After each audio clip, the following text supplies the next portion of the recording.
ಎಲ್ಲರಿಗೂ ನಮಸ್ಕಾರ. ನಾನು ರಾಜೇಶ್ವರಿ. ರಾಜಿ ಅಡುಗೆ ಚಾನಲ್ಗೆ ನಿಮ್ಮೆಲ್ಲರಿಗೂ ಸ್ವಾಗತ. ಇವತ್ತಿನ ವಿಡಿಯೋಲಿ ಚಾಟ್ಸ್ಗೆ ಬೇಕಾಗಿರೋ ಸಿಹಿ ಚಟ್ನಿ ಹಾಗೆ ಖಾರದ ಚಟ್ನಿ ಹೇಗೆ ಮಾಡೋದು ಅಂತ ನೋಡೋಣ. ಸಂಜೆ ಹೊತ್ತು ಯಾವುದೇ ಸ್ನ್ಯಾಕ್ಸ್ ಮಾಡಬೇಕಾದ್ರೆ ಈ ಎರಡು ಚಟ್ನಿ ಇದ್ದರೆ ಸಾಕು. ದಿಢೀರಂತ 5 ನಿಮಿಷದಲ್ಲಿ ಯಾವ್ದು ಚಾಟ್ಸ್ ಬೇಕಿದ್ರೂ ರೆಡಿ ಮಾಡ್ಕೋಬಹುದು. ಬನ್ನಿ ಈಗ ತಡ ಮಾಡದೆ ಮನೆಯಲ್ಲೇ ಈ ರುಚಿಯಾದ ಸ್ವೀಟ್ ಚಟ್ನಿ ಹಾಗೆ ಖಾರದ ಚಟ್ನಿಯನ್ನು ಹೇಗೆ ಮಾಡ್ಕೊಳ್ಳೋದು ಅಂತ ನೋಡೋಣ. ಮೊದಲಿಗೆ ಖಾರದ ಚಟ್ನಿ ಅಥವಾ ಗ್ರೀನ್ ಚಟ್ನಿಯನ್ನು ಹೇಗೆ ಮಾಡೋದು ಅಂತ ನೋಡೋಣ ಬನ್ನಿ. 2 ಕೈ ಹಿಡಿಯಷ್ಟು ಕೊತ್ತಂಬರಿಯನ್ನು ಚೆನ್ನಾಗಿ ತೊಳೆದು ಬ್ಲೆಂಡರ್ಗೆ ಸೇರಿಸ್ಕೊಳ್ತಾ ಇದ್ದೀನಿ. ನಂತರ 1 ಕೈ ಹಿಡಿಯಷ್ಟು ಪುದೀನನ್ನು ಸೇರಿಸ್ಕೊಳ್ತಾ ಇದ್ದೀನಿ. 4 ಹಸಿಮೆಣಸಿನ್ಕಾಯನ್ನು ಸೇರಿಸ್ಕೊಳ್ತಾ ಇದ್ದೀನಿ. ನಂತರ 1 ಇಂಚು ಶುಂಠಿ, 8 ಎಸಳು ಬೆಳ್ಳುಳ್ಳಿನ ಸೇರಿಸ್ಕೊಳ್ತಾ ಇದ್ದೀನಿ. 1 ಟೀ ಸ್ಪೂನಷ್ಟು ಚಾಟ್ ಮಸಾಲ, 1 ಟೀ ಸ್ಪೂನಷ್ಟು ಜೀರಿಗೆ ಪುಡಿಯನ್ನು ಸೇರಿಸಿ, ರುಚಿಗೆ ತಕ್ಕಷ್ಟು ಉಪ್ಪನ್ನು ಸೇರಿಸಿ, ಅರ್ಧದಷ್ಟು ನಿಂಬೆಹಣ್ಣು ರಸನ ಸೇರಿಸಿ, 3 ರಿಂದ 4 ಟೇಬಲ್ ಸ್ಪೂನಷ್ಟು ನೀರನ್ನು ಸೇರಿಸ್ಕೊಳ್ತಾ ಇದ್ದೀನಿ. ಈಗ ಇಷ್ಟನ್ನು ನೈಸಾಗಿ ಬ್ಲೆಂಡ್ ಮಾಡ್ಕೊಳ್ಳೋಣ.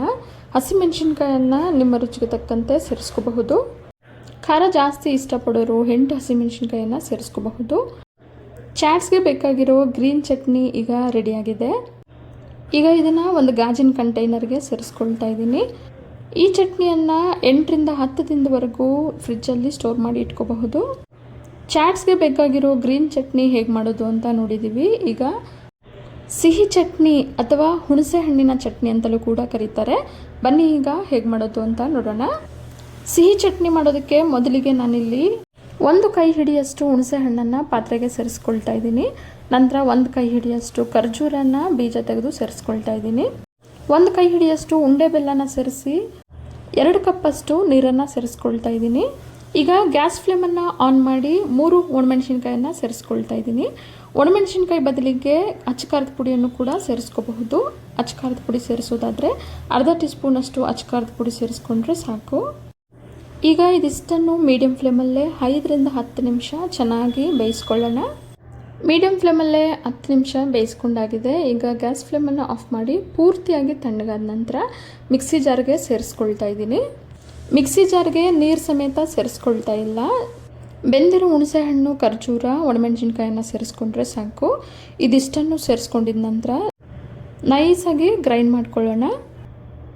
ನೈಸಾಗಿ ಗ್ರೈಂಡ್ ಮಾಡಾಗಿದೆ.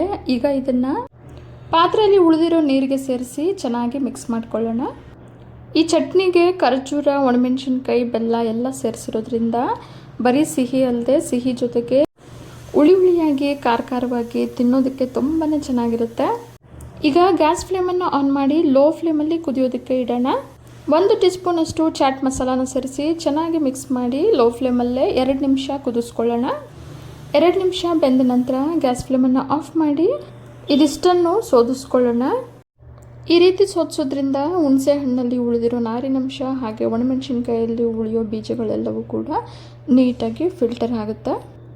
ಚಾಟ್ಸ್ಗೆ ಬೇಕಾಗಿರೋ ರುಚಿಯಾದ ಸಿಹಿ ಚಟ್ನಿ ಅಥವಾ ಹುಣಸೆ ಹಣ್ಣಿನ ಚಟ್ನಿ ಈಗ ರೆಡಿಯಾಗಿದೆ. ಇದನ್ನು ಕೂಡ ಗಾಜಿನ ಜಾರ್ಗೆ ಸೇರಿಸ್ಕೊಳ್ತಾ ಇದ್ದೀನಿ. ಈ ಚಟ್ನಿನ ನೀವು 15 ರಿಂದ 20 ದಿನದವರೆಗೂ ಸ್ಟೋರ್ ಮಾಡಿ ಇಟ್ಕೋಬಹುದು. ಎಲ್ಲ ಪದಾರ್ಥಗಳನ್ನು ಬೇಯಿಸಿ ರುಬ್ಬಿರೋದ್ರಿಂದ ಧಾರಾಳವಾಗಿ 20 ದಿನದವರೆಗೂ ಈ ಸಿಹಿ ಚಟ್ನಿಯನ್ನು ಫ್ರಿಜ್ಜಲ್ಲಿ ಸ್ಟೋರ್ ಮಾಡಿ ಇಟ್ಕೋಬಹುದು. ಯಾವುದೇ ಚಾಟ್ಸ್ ಆಗಲಿ ಮೇನ್ ಇಂಗ್ರೀಡಿಯೆಂಟ್ ಅಂತ ಬೇಕಾಗಿರೋದಾದರೆ ಈ ಸಿಹಿ ಚಟ್ನಿ ಹಾಗೆ ಖಾರ ಚಟ್ನಿ ಇವೆರಡಿದ್ರೆ ಸಾಕು. ಯಾವುದೇ ಚಾಟ್ಸನ್ನು ತುಂಬಾ ರುಚಿಯಾಗಿ ಮಾಡ್ಕೋಬಹುದು. ಈ ಹಸಿರು ಚಟ್ನಿನ ಚಾಟ್ಸ್ ಜೊತೆಗೆ ಅಲ್ಲದೇ ಕಬಾಬ್ ಮಾಡಿದಾಗ ಅಥವಾ ಬಿಸಿ ಬಿಸಿಯಾಗಿ ಬಜ್ಜಿ ಮಾಡಿದಾಗ ಬಳಸ್ಕೋಬಹುದು. ತುಂಬಾ ರುಚಿಯಾಗಿರುತ್ತೆ.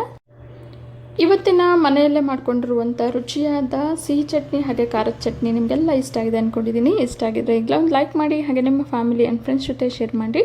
ಮತ್ತಷ್ಟು ಸುಲಭ ಹಾಗೂ ರುಚಿಯಾದ ರೆಸಿಪಿಗಳಿಗೋಸ್ಕರ ರಾಜಿ ಅಡುಗೆನ ಸಬ್ಸ್ಕ್ರೈಬ್ ಆಗೋದನ್ನು ಮರಿಬೇಡಿ. ಮತ್ತೊಂದು ಸುಲಭ ಹಾಗೂ ರುಚಿಯಾದ ರೆಸಿಪಿಯೊಂದಿಗೆ ಮುಂದಿನ ವಿಡಿಯೋದಲ್ಲಿ ಸಿಗೋಣ. ಧನ್ಯವಾದಗಳು.